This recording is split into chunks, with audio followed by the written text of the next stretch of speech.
নমস্কাৰ সকলোকে স্বাগতম জনাইছোঁ এছএমইজ স্কুল নামৰ এই চেনেলটিলৈ। আজি আমি কি বিষয়ে এই ভিডিঅ'টো লৈ আহিছোঁ তোমালোকে গমেই পাইছা চাগে।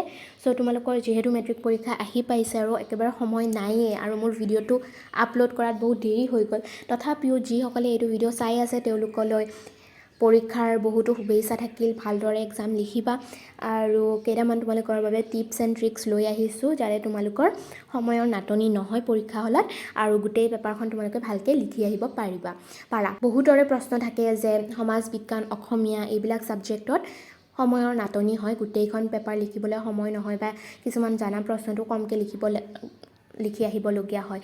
চ' তেওঁলোকৰ বাবে এই ভিডিঅ'টো তোমালোকে নিজৰ প্ৰিপাৰেশ্যনবিলাক কমপ্লিট কৰি চাই চাগে, এতিয়া ৰিভাইজ কৰি আছা। চ' ভালকৈ ৰিভিজনবিলাক কৰা। এই লাষ্ট মিনিটত তোমালোকে একো চেঞ্জ কৰিব নালাগে। তথাপিও প্ৰশ্ন উত্তৰখন লিখোঁতে তোমালোকে কেইটামান কথাৰ ধ্যান ৰাখিবা। যেতিয়া তোমালোকে প্ৰশ্নখন প্ৰথমে পোৱা তেতিয়া প্ৰথমে কুৱেশ্যন পেপাৰখন একেবাৰে ভালকৈ পঢ়ি চাবা, অকণমান সময় দিবই তাৰ বাবে।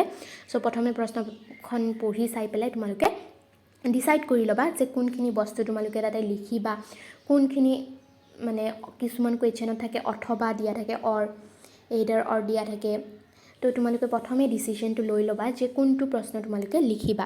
কেতিয়াবা এনেকুৱা হয় দুটা প্ৰশ্ন তোমালোকে বহুত ভালকৈ জানা, তো তেতিয়া কনফিউজন থাকে যে এইটো লিখোঁ নে সেইটো লিখোঁ। চ' প্ৰথমেই তোমালোকে ভাবি ল'বা যে এইটো কুৱেশ্যন লিখোঁ আৰু কলমেদি মাৰ্ক কৰি ল'বা যে এইটো প্ৰশ্ন মই এটেম্প কৰিম, যাতে তোমালোকে লিখি থকাৰ সময়ত মাজতে তোমালোকৰ 1 ঘণ্টা বাকী আছে বা আধা ঘণ্টা বাকী আছে, তেতিয়া যাতে তোমালোকে এইটো ভাবিব লগা নহয় যে এইটো প্ৰশ্ন লিখিলে ভাল হয় নে সেইটো প্ৰশ্ন লিখিব ভাল হয়, তেতিয়া তোমালোকৰ সময় নষ্ট হৈ যাব। সেয়ে তোমালোকে আগতে ডিচিশ্যনটো লৈ ল'বা যে এইটো প্ৰশ্ন মই লিখিম বা এইটো প্ৰশ্ন মই বেছি ভালকৈ লিখিব পাৰিম, ঠিক আছে।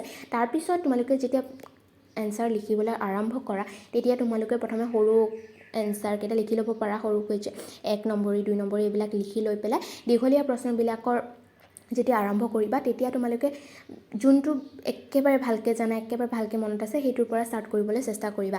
এতিয়া তোমালোকে আগৰ পৰা যদি প্ৰেক্টিছ কৰি আছা, দীঘলীয়া প্ৰশ্নবিলাক আগতে কৰা, সৰুবিলাক পিছত কৰা, তেনেহ'লে এইটো চেঞ্জ কৰিব নালাগে মোৰ কথা শুনি।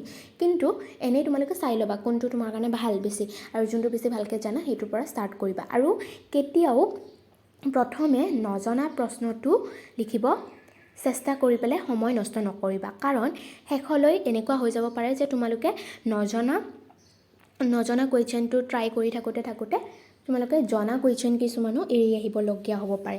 সেয়েহে তোমালোকে প্ৰথমে জনাখিনি একেবাৰে ভালকৈ লিখি ল'বা আৰু নজনাটো শেষত যদি সময় থাকে তেনেহ'লে ভাবি পেলাই লিখিবলৈ চেষ্টা কৰিবা বা তাৰ ৰিলেটেড যিখিনি বস্তু আছে সেইখিনি তাত লিখি আহিবলৈ চেষ্টা কৰিবা। আৰু যেতিয়া দীঘলীয়া প্ৰশ্ন লিখা তোমালোকৰ এনেকুৱা নহয় যে তোমালোকে যি জানা গোটেই লিখি আহিবা। এটা প্ৰশ্ন আহিছে এটা চেপ্টাৰৰ পৰা, সেইটো প্ৰশ্নত কিবা সুধিছে কিন্তু তুমি চেপ্টাৰৰ গোটেইখিনি বস্তু ভালকৈ জানা, সেইকাৰণে মই 3-4 পেজ লিখি দিলোঁ। তো তেনেকুৱা নহয়, তোমালোকে যিখিনি সোধা হৈছে সেইখিনি ভালকৈ কুৱেশ্যনটো পঢ়ি চাবা আৰু সেই হিচাপতহে এনচাৰটো লিখিবলৈ চেষ্টা কৰিবা।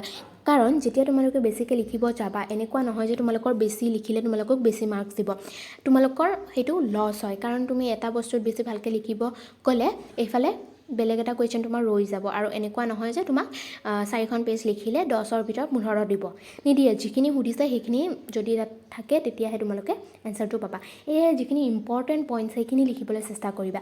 আৰু কেতিয়াবা তোমালোকে ভাবা যে কিছুমান পইণ্টছ দিয়া থাকে, 10টা যেনিবা পইণ্টছ দিয়া আছে, তোমাৰ 5 নম্বৰত লিখিব আহিছে, তো তোমালোকে ভাবা যে সৰু যিকেইটা পইণ্ট আছে সেইকেইটা মই লিখি থৈ দিওঁ। তেনেকুৱাও নকৰিবা। যিকেইটা ইম্পৰ্টেণ্ট পইণ্ট তোমালোকেতো এইখিনি বুজি পাবাই যে কোনটো বেছি ইম্পৰ্টেণ্ট, চ' সদায় ইম্পৰ্টেণ্ট বস্তুখিনি তাত এড কৰিবলৈ চেষ্টা কৰিবা। যে সৰু এটা পইণ্ট আছে কিন্তু সেইটো বেছি ইম্পৰ্টেণ্ট নহয়, সেইটো মই লিখি আহোঁ কাৰণ মোৰ সোনকালে লিখা হ'ব, তেনেকুৱাও নকৰিবা। যোনখিনি ইম্পৰ্টেণ্ট সেইখিনি লিখিবলৈ চেষ্টা কৰিবা। আৰু বেছিও লিখিব নালাগে, যদি পইণ্ট ৱাইজ লিখিব তোমালোকে প্ৰেক্টিছ কৰিছা পইণ্ট ৱাইজ লিখিলেও ভাল। আৰু যদিহে পেৰেগ্ৰাফত লিখা তেতিয়াও কথা নাই, কিন্তু ভালকৈ পেৰেগ্ৰাফবিলাক বেলেগ পেৰেগ্ৰাফ কৰি ধুনীয়াকৈ লিখিবা। অসমীয়াৰ ক্ষেত্ৰতো তোমালোকে প্ৰিপাৰেশ্যনবিলাক কৰিছাই হয়তো, তো অসমীয়াৰ ক্ষেত্ৰতো তোমালোকে যিখিনি ভালকৈ পঢ়ি গৈছা সেইখিনিয়ে তাতে লিখি আহিবলৈ এজ ইট ইজ লিখি আহিবলৈ চেষ্টা কৰিবা। তাতে বেছিকৈ তোমালোকে বনাব চেষ্টা নকৰিবা। তোমালোকে যদি ধুনীয়াকৈ বনাই লিখিব পাৰা সাহিত্য দি তেতিয়া সেইটো বহুত ভাল কথা। কিন্তু যেতিয়া আমি মেট্ৰিক পৰীক্ষা হওক বা এনেকুৱা পৰীক্ষাত বেছি বনোৱাৰ যদি আমি ধ্যান দিওঁ তেতিয়া টাইম বহুত খাই দিয়ে, তো টাইম বহুত গুচি যায়। তো সেইটো যাতে নহয় তাৰ বাবে তোমালোকে যিখিনি ভালকৈ প্ৰিপেয়াৰ কৰি গৈছা সেই হিচাপতে বস্তুখিনি লিখি আহিবা। আৰু লাষ্ট মিনিটত এতিয়া ইমান একো চেঞ্জ কৰিব নালাগে, তোমালোকে যেনেকৈ প্ৰেক্টিছ কৰিছা তেনেকৈ লিখিবা, কিন্তু ধ্যান ৰাখিবা যাতে তোমালোকে নজনা প্ৰশ্নবিলাকত সময় নষ্ট নকৰা। বেছিকৈ সমাজ বিজ্ঞান বা অসমীয়াৰ কথা কৈছোঁ কাৰণ এই দুটা ছাবজেক্টতে বেছিকৈ সময়ৰ নাটনি হয়। আৰু বাকী যিখিনি মেথছ বা এনেকুৱা পেপাৰ আছে, ইংলিছততো তেনেকৈ সময়ৰ নাটনি নহয়, তথাপিও যদি তোমালোকৰ সময়ৰ নাটনি হোৱা যেন লাগে তেনেহ'লে তাতেও তোমালোকে প্ৰথমে সহজ বস্তুখিনি লিখি ল'বা আৰু সৰু সুৰা বস্তু শেষলৈ লিখিবলৈ থ'ব পাৰা, যিটো পটাপট লিখিব পাৰা, তোমালোকে একেবাৰে ভালকৈ জানা, ট্ৰেঞ্চলেশ্যন হওক কিবা হওক এনেকুৱা ধৰণৰ বস্তুখিনি। আৰু মেথছৰ ক্ষেত্ৰত এতিয়া তোমালোকে যদি প্ৰেক্টিছ কৰিছা তো তোমালোকক টাইমৰ নাটনি হ'ব নালাগে। যদি তোমালোকৰ ডাউট আছে সময়ৰ নাটনি হ'ব বুলি, তেনেহ'লে মেথছৰ ক্ষেত্ৰতো তোমালোকে যিখিনি ভালকৈ পাৰা প্ৰথমে সেইখিনি একেবাৰে ভালকৈ কৰি ল'বা, যাতে পিছত তোমালোকৰ সময়ৰ নাটনি হ'লেও নহ'লে পাৰাখিনি যাতে ৰৈ নাহে, ঠিক আছে। আৰু বাকী ষ্টেটিষ্টিক্সৰ বস্তু আছে, বক্স বনাব লাগে, কিবা আছে, তো তেনেকুৱা ধৰণৰ কুৱেশ্যনবিলাকো আগতে কৰি থ'ব চেষ্টা কৰিবা, নহ'লে তোমালোকে যেতিয়া ৱাৰ্ণিং পৰি যায় তেতিয়া বহুত মানে কেলকুলেশ্যনত গণ্ডগোল হৈ যায়, কাৰণ পটাপট কৰিবলগীয়া হয়, তো সেইবিলাক তোমালোকে আগতে কৰিবলৈ চেষ্টা কৰিবা। আৰু বাকী বিজ্ঞানৰ ক্ষেত্ৰতো তোমালোকে সাহিত্য দি একো লিখিব নালাগে, তাতে একো ইমান লাম্বা কৰিব নালাগে, একেবাৰে ধুনীয়া লিখিব নালাগে, যিখিনি সুধিছে সেইখিনি ডিৰেক্টলি লিখিলে হ'ল। আৰু সমাজ বিজ্ঞান আৰু অসমীয়াৰ ক্ষেত্ৰতো তোমালোকক যিখিনি সুধিছে সেইখিনি লিখিলে হ'ল।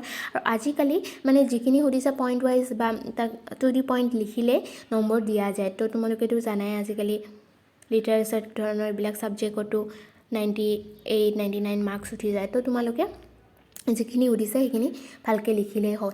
আৰু কেতিয়াবা কি হয়, আমি কিছুমান প্ৰশ্নৰ উত্তৰ ভালকৈ নাজানো, তো তেনেকুৱা ক্ষেত্ৰত তোমালোকৰ প্ৰথমে জনাখিনি লিখি ল'লা, তাৰপিছত শেষত যেনিবা তোমালোকৰ নজনা এটা দুটা ৰৈ গ'ল, তেতিয়া তোমালোকে কি কৰিবা, নজনা কেইটাতো অলপ হ'লেওতো তোমাৰ সেইটোৰ বিষয়ে নলেজ নাথাকিলেও সেইটো চেপ্টাৰৰ অলপ হ'লেওতো তোমালোকে পঢ়ি গৈছা, তো যিখিনি জানা সেইখিনি লিখি আহিবলৈ চেষ্টা কৰিবা। এনেই যা তা নিলিখিবা যে কিবা এটা বিষয়ে সুধিছে, এনেই ফৰ এক্সাম্পল মই কৈছোঁ অসহযোগ আন্দোলনৰ কিবা এটা প্ৰশ্ন আহিছে, তুমি তাৰ বিষয়ে ভালকৈ নাজানা, তো তুমি তাতে কি লিখি আহিবা, শেষত তোমাৰ অকণমান টাইম আছে 15-20 মিনিট, তো তাতে তোমালোকে অসহযোগ আন্দোলন মানে কি, কোনে আৰম্ভ কৰিছিল, কিমান চনত আৰম্ভ কৰিছিল, সেইখিনি এটলিষ্ট লিখি আহিবা, যাতে তাতে তোমালোকে 1 নম্বৰ হ'লেও পোৱা, কাৰণ পৰীক্ষাৰ ক্ষেত্ৰত 1 নম্বৰ হ'লেও বহুত ইম্পৰ্টেণ্ট, হয় নহয়।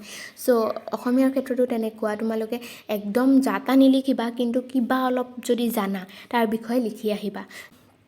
ইলেক্টিভ ছাবজেক্টৰ ক্ষেত্ৰতো হিন্দী বা সংস্কৃত বা এনেকুৱা ধৰণৰ হিষ্ট্ৰী, জিঅ'গ্ৰাফী এইবিলাক যদি ছাবজেক্টটো আছে তোমালোকৰ, তেনেহ'লেও তোমালোকে ভালকৈ প্ৰথমে জানাখিনি লিখিবা। আৰু এটা কথা, আমি সদায় কি কৰোঁ, পৰীক্ষাৰ আৰম্ভণিত একেবাৰে ধুনীয়া হেণ্ডৰাইটিং কৰিব গৈ, ধুনীয়াকৈ লিখিব গৈ কি কৰোঁ, আমি লাহে লাহে ধুনীয়াকৈ লিখি থাকোঁ, আৰু শেষত কি হয়, আমাৰ সময় নাথাকে হাতত, আৰু ইমান স্পীডত লিখিব ধৰোঁ যে আমাৰ একেবাৰে লেতেৰা পেতেৰা হৈ যায়।